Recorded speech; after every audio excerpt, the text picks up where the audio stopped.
Hi, I'm Charlene Wheeless, the chair of PAGE, and it is my pleasure to welcome you to the 2020 PAGE Annual Conference.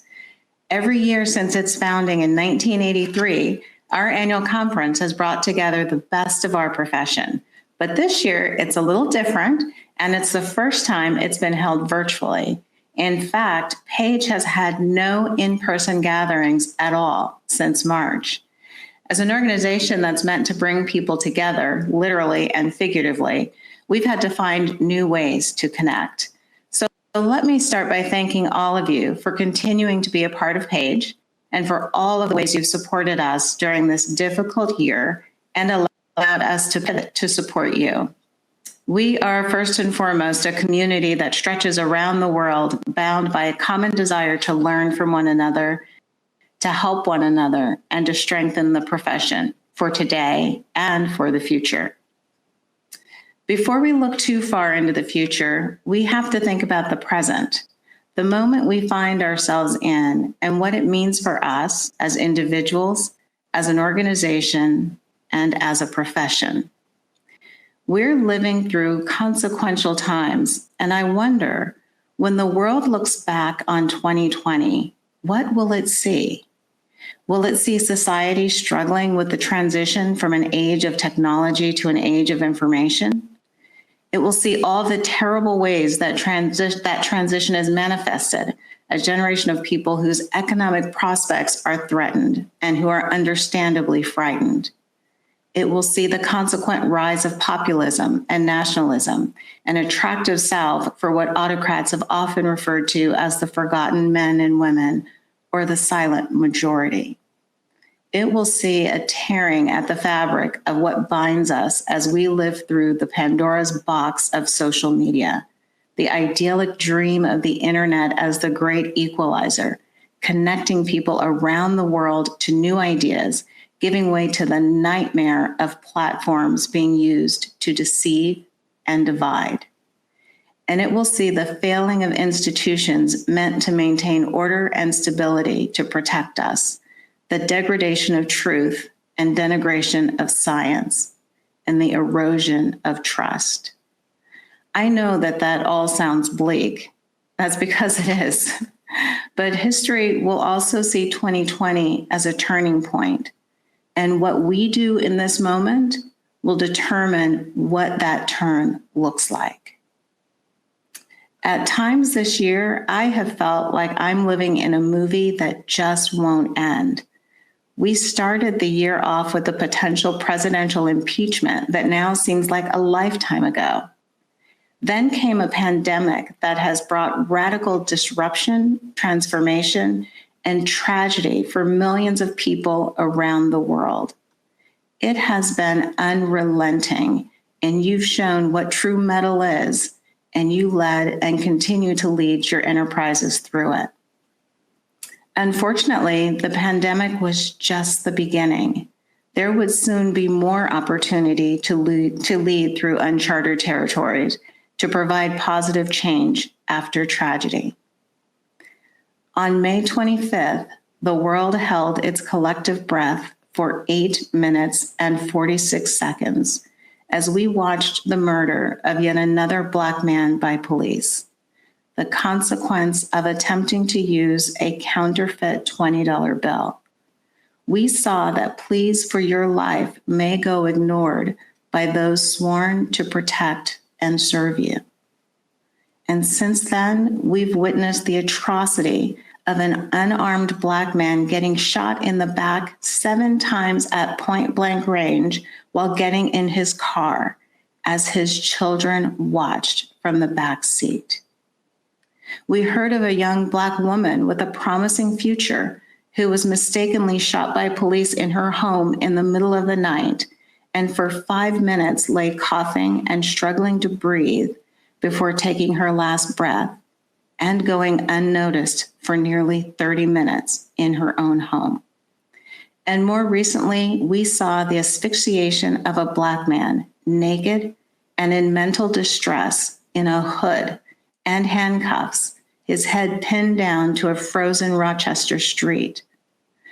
I watch all of this, And then I see a young white man with a military assault rifle slung across his chest walk by 3 police cars in the middle of a riot after having shot 3 people. I see those officers drive by, barely pay him any notice, not even a gun drawn.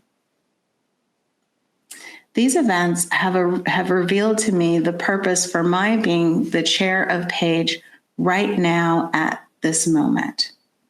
But more importantly, they have revealed our purpose as a profession, the mark we can all make on the world.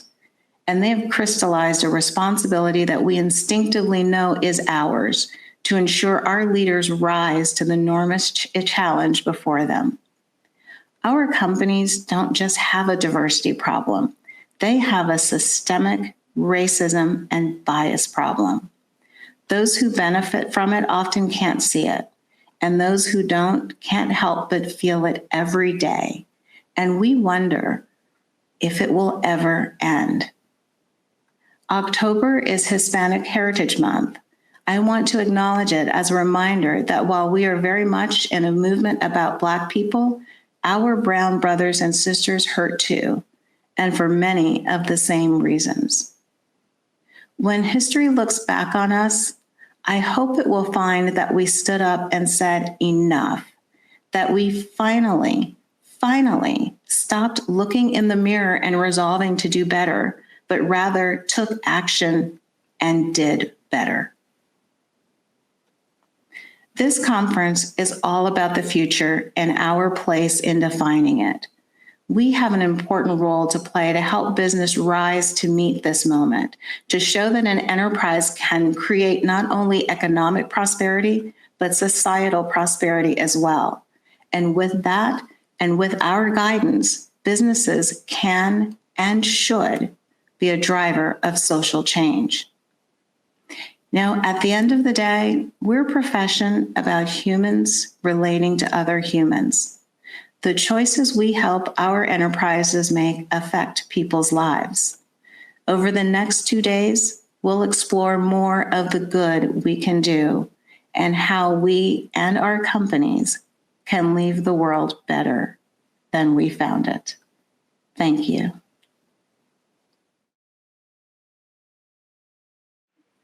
I'm delighted to be here with all of you today. I'm so happy you've taken time to join me, our great speakers, and our community of members here.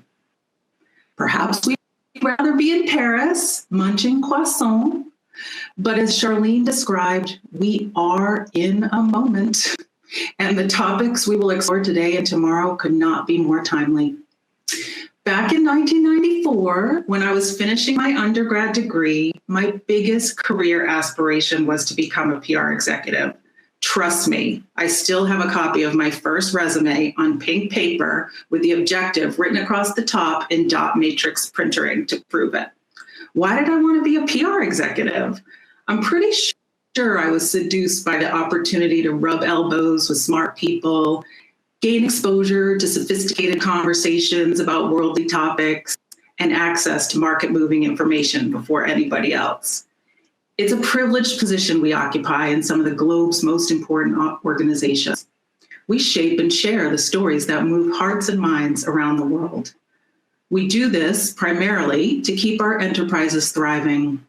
But for a while now, we have known that surviving in business requires more than positive headlines about our goods and services.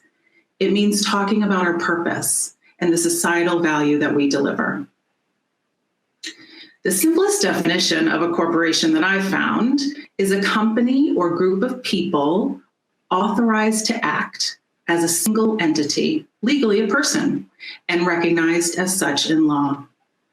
When I think about how I want most people to act these days, I'm thinking a lot about voting. But before that, I was thinking about climate change and what it's going to take to save the planet.